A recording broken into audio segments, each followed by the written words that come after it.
So before talking about memory leak, we want to know about what is orphaned memory block. So orphaned memory block എന്നൊരു topic പറയുന്നതിന് മുന്നേ നമ്മൾ memory allocation എന്താണെന്ന് അറിഞ്ഞിരിക്കണം. So memory allocation രണ്ട് തരത്തിലുണ്ട്. ഒന്ന് സ്റ്റാറ്റിക് മെമ്മറി അലോക്കേഷൻ, ഒന്ന് dynamic memory allocation. Dynamic memory allocation നടക്കുന്നത് പ്രോഗ്രാം എക്സിക്യൂട്ട് ചെയ്യുന്ന സമയത്താണ്. സോ ഡൈനാമിക് മെമ്മറി അലോക്കേഷൻ നടത്താൻ രണ്ട് ഓപ്പറേറ്റർ ആവശ്യമുണ്ട്. ഒന്ന് ന്യൂ ഓപ്പറേറ്റർ, ഒന്ന് delete operator. New operator is used for allocation of memory, whereas delete operator is used for releasing or freeing the memory. So നമ്മൾ new operator വെച്ച് create ചെയ്ത memory അത് free ആക്കണമെന്നുണ്ടെങ്കിൽ കൂടെ ആരെന്നെ വേണം? ഡിലീറ്റ് ഓപ്പറേറ്റർ വേണം. നേരെ മറിച്ച് സ്റ്റാറ്റിക് മെമ്മറി അലോക്കേഷൻ്റെ കേസിൽ that is allocating and deallocating is done by the operating system. Okay, so but in the case of dynamic memory allocation, once the memory is allocated using new operator, it must be released using delete operator. So അങ്ങനെ നമ്മൾ ആ delete operator വെച്ച് നമ്മൾ ആ new വെച്ച് allocate ചെയ്ത മെമ്മറിയെ നമ്മൾ delete ചെയ്തിട്ടില്ല എന്നൊരു സിറ്റുവേഷൻ വരികയാണ്. സ്വാഭാവികമായിട്ടും ആ മെമ്മറി അൺയൂസ്ഡ് ആയിട്ട് കിടക്കുകയാണ്. കാരണം ആർക്കും യൂസ് ചെയ്യാൻ പറ്റില്ല, കാരണം മെമ്മറി റിലീസാക്കിയിട്ടില്ല. ആ മെമ്മറി റിലീസാക്കിയാൽ മാത്രമേ മറ്റൊരു പ്രോഗ്രാമിന് അത് യൂസ് ചെയ്യാൻ പറ്റുള്ളൂ, അല്ലെങ്കിൽ മറ്റൊരു ഡാറ്റ അവിടെ സ്റ്റോർ ചെയ്യാൻ പറ്റുള്ളൂ. സോ ന്യൂ ഓപ്പറേറ്റർ വെച്ച് അലോക്കേറ്റ് ചെയ്ത മെമ്മറിയെ നമ്മൾ ഡിലീറ്റ് ഓപ്പറേറ്റർ വെച്ച് ഫ്രീ ആക്കിയിട്ടില്ലെങ്കിൽ, സോ അങ്ങനെ ഒരു മെമ്മറി ഒരു ബ്ലോക്ക്, ആ ഒരു എത്ര ബ്ലോക്കാണോ ആ മെമ്മറിയിൽ അത് എത്ര മെമ്മറിയാണോ അലോക്കേറ്റ് ചെയ്ത് വെച്ചത് അത് അൺയൂസ്ഡ് ആവുകയാണ്. സോ അങ്ങനെയുള്ള മെമ്മറി ബ്ലോക്കുകളെ പറയുന്ന പേരാണ് orphaned memory block.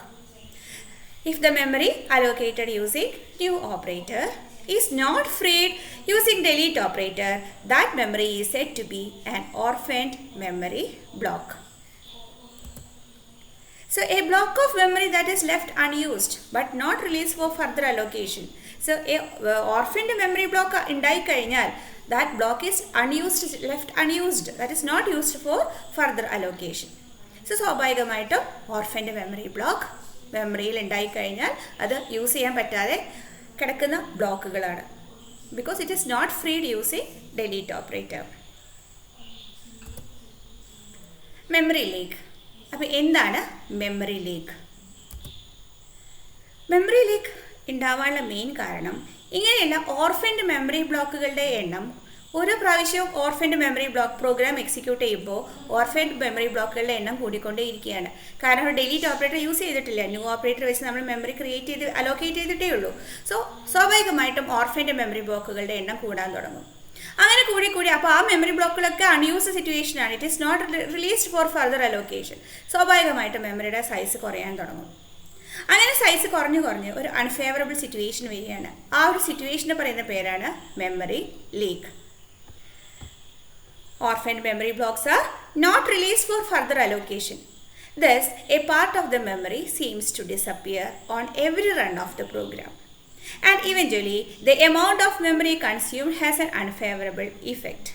This situation is known as memory leak. What are the reasons for memory leak? First reason, forgetting to delete the memory that has been allocated dynamically using new operator. So new operator വെച്ച് നമ്മൾ allocate ചെയ്ത മെമ്മറിയെ നമ്മൾ delete operator വെച്ച് delete ചെയ്യാൻ നമ്മൾ മറന്നു പോവുകയാണ്. അങ്ങനെയാണെങ്കിൽ എന്ത് സംഭവിക്കാം? മെമ്മറി ലീക്ക് സംഭവിക്കാം. Second reason, failing to execute the delete statement due to poor logic of the program code. അപ്പോൾ നമ്മൾ പ്രോഗ്രാം എഴുതി ഒരു ഇഫ് എൽസ് ബ്ലോക്കിൽ എൽസിൻ്റെ അകത്താണ് നമ്മൾ ഡിലീറ്റ് എഴുതിയെന്ന് വിചാരിക്കൂ. അപ്പോൾ നമ്മൾ പുവർ ലോജിക്ക് കാരണം ആ എൽസ് ബ്ലോക്ക് ഒരിക്കലും എക്സിക്യൂട്ട് ആവാത്തൊരു സിറ്റുവേഷൻ വരികയാണ്. കാരണം because of something went wrong in our program. So ആ സിറ്റുവേഷനിൽ ആ എൽസ് ബ്ലോക്ക് ഒരിക്കലും റൺ ചെയ്തില്ലെങ്കിൽ ഡിലീറ്റ് വർക്ക് ചെയ്യുന്നില്ല. അപ്പോൾ ഡിലീറ്റ് എഴുതിയിട്ട് കാര്യമില്ല, ഡിലീറ്റ് റൺ ചെയ്തിരിക്കണം. അപ്പോൾ അങ്ങനെയുള്ള poor logic of the program കാരണവും എന്ത് സംഭവിക്കാം? മെമ്മറിയിലേക്ക് സംഭവിക്കാം. Third reason, assigning the address returned by new operator to a pointer that was already pointing to an allocated object. So automatically നമ്മൾ അസൈൻ ചെയ്ത്, അതായത് ന്യൂ ഓപ്പറേറ്റർ അസൈൻ ചെയ്ത് return ചെയ്ത address is already assigned by a point. അങ്ങനെയുള്ള സിറ്റുവേഷനിലും എന്ത് സംഭവിക്കാം? മെമ്മറിയിലേക്ക് സംഭവിക്കാം.